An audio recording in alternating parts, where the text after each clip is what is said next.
Welcome to all you Pisceans. Welcome for your monthly horoscope for Pisces for 2016 for August.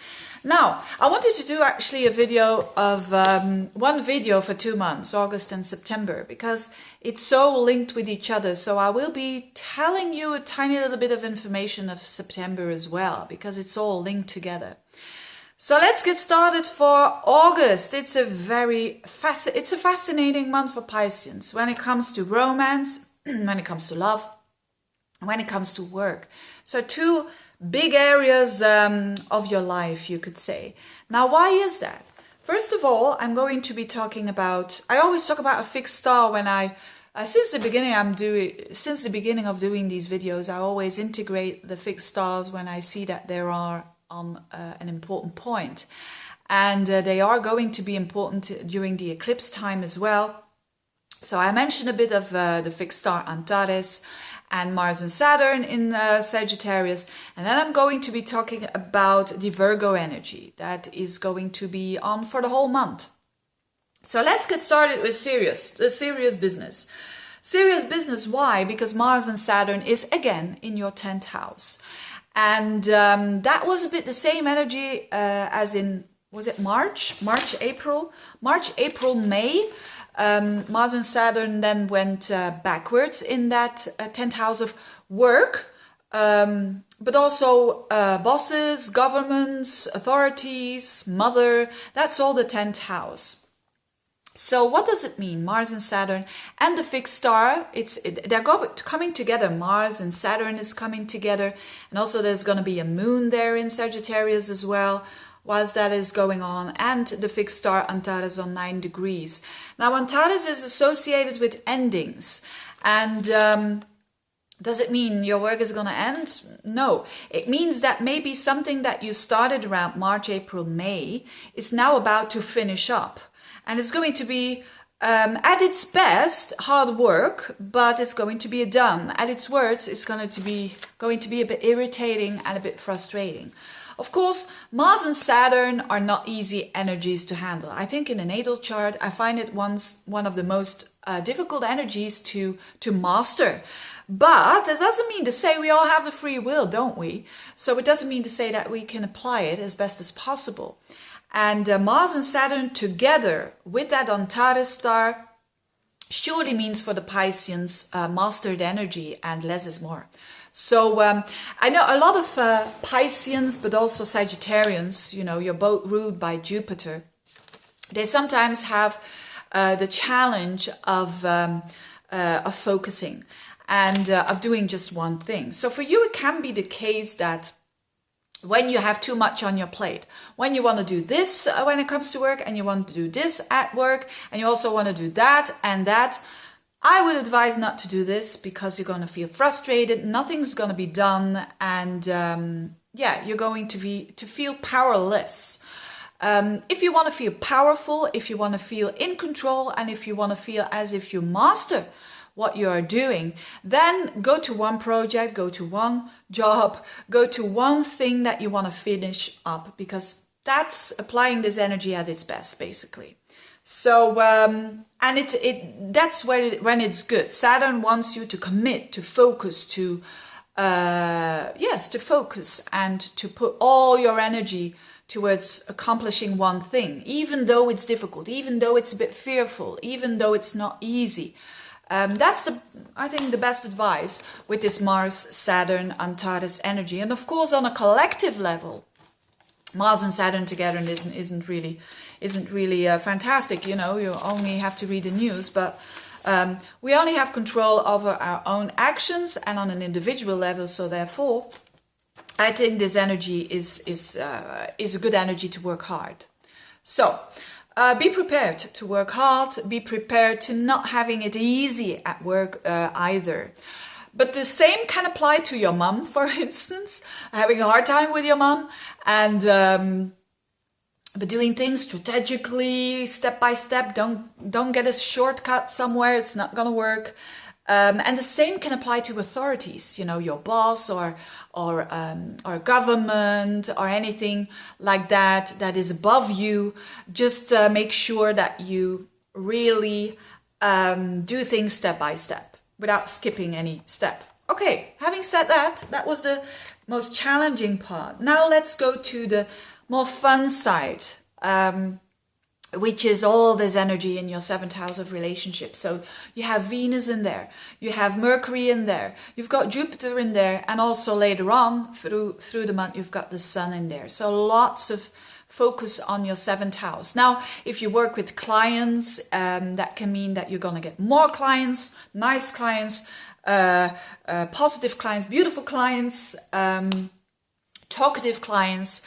But on a relationship level, of course, let's say if you are single, it is really a time that you can meet someone, and it's very special time because there are also eclipses falling in that house as well throughout September. Actually, on the 1st September, there's already an eclipse at 9 degrees of Virgo in your 7th house of relationships. And that's going to square that Antares energy there in your 10th house. I'll be talking about that in a minute. So what does it mean? First of all, during the first weeks of the month when Venus and Mercury enters that 7th house, it can be a bit insecure. Whether you are in a relationship or whether you are single and you're trying to get a relationship. Why? Because all these planets touch the Saturn-Neptune square. And luckily for the last time, because I think it's in September that this square between Saturn and Neptune, which is insecurity, which is, it's the energy of the 1 week. Yeah, you have, for instance, a new relationship. The 1 week you think, oh, she or he is just amazing, too good to be true.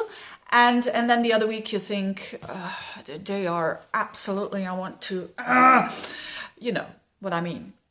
That's the Saturn, the reality versus the idealism. So it's a bit fighting with each other. So so throughout the first weeks, it's a bit like being insecure. But it doesn't have to be bad at all. I mean, relationships are that way. I mean, nobody's perfect. And certainly not in our relationships. Other people are not perfect either. And it's that energy that is going on. On another level, it could be that you are in a relationship and that you don't have enough time for your loved one because the Saturn is there in that 10th house, working, trying to accomplish something. Maybe a project, maybe something that you want to finish up. And your loved one doesn't really like that, or it clashes with that, or you want to be with your significant other, but you have no time. It could be something like that as well, as simple as that. But if you're meeting someone new, it is, you're doubting, and that's, it's annoying. I mean, it's annoying, but it's not going to be over straight away, that doubt, because Mercury is at the very end of the month going to be retrograde in your 7th house as well, and eclipses there. So you will see clarity for sure in September. When the eclipses are there, you're not gonna doubt anymore. So just go with the flow a little bit, have some hope there, be open, but at the same time be realistic, feet on the ground. Feet on the ground. It depends on what your birth chart is. You know, if you have, like, for instance, the moon in Capricorn and you are already quite protective with your emotions, I would suggest you to be a bit more open, and it could come as a surprise that the person that you are with or that you are connecting with is better than you expected. But on the other hand, when you have a very on an emotional setup that is very open and is very trustful, and I would suggest you to be a bit more protective and to stay with the feet on the ground. So it all depends on your natal chart, how you react upon this energy. But for sure, especially the last week, like as from the 20th up until the end of the month, it's a gorgeous month for the big L, for love, having a relationship or not. It's a big time because Venus and Jupiter are going to conjunct. I think it's on the 27th, so do something really, really kind, nice, whatever. Enjoy yourself with someone else if you can, because it's going to be a lovely time. It's very nice, gentle, humble energy that is coming your way, you know, in the sign of Virgo, which is very humble and very gentle, very soft energy. So, and that is good. That is good. Enjoy that. So, especially the Pisceans, but all the Pisceans, but especially the Pisceans who have planets between 20 and 30 degrees, they will feel this energy the most the last week, that this Jupiter, you know, you can have also opportunities coming through and support through other people. Now, have to do maybe with work as well. Because you have such an emphasis on work as well this month. Last but not least, I want to tell you something about Anticyon. Because when planets enter in the beginning of Virgo, like that Venus, like that Mercury, like the Sun at the very end of the month, when they do that, they make an Anticyon with the planets in Aries at the end of it. So Anticyon is something really interesting, because Virgo and Aries, for instance, they are each other's Anticyon. The same with Pisces and I think Pisces and Libra. So maybe you Pisceans, you think, oh yeah, I can get along quite well with Librans, because there is an undertone, there is like under the surface, there are similarities. There are, you could say, partners in crime. Because that energy has the same base, you could say.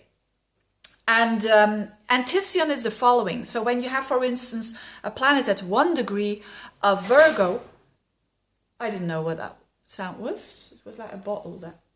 Okay.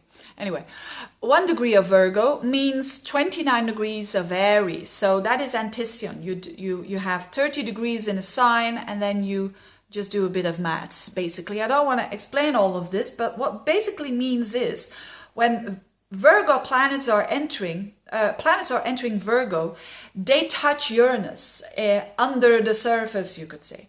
So again, whether you are in a new relationship or not, your relationships are going to have that fresh energy, that Uranus energy, that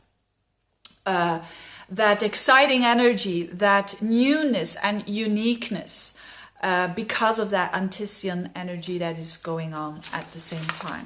Having said that, I wish you a very good month, dear Pisceans, and see you next month. Bye-bye.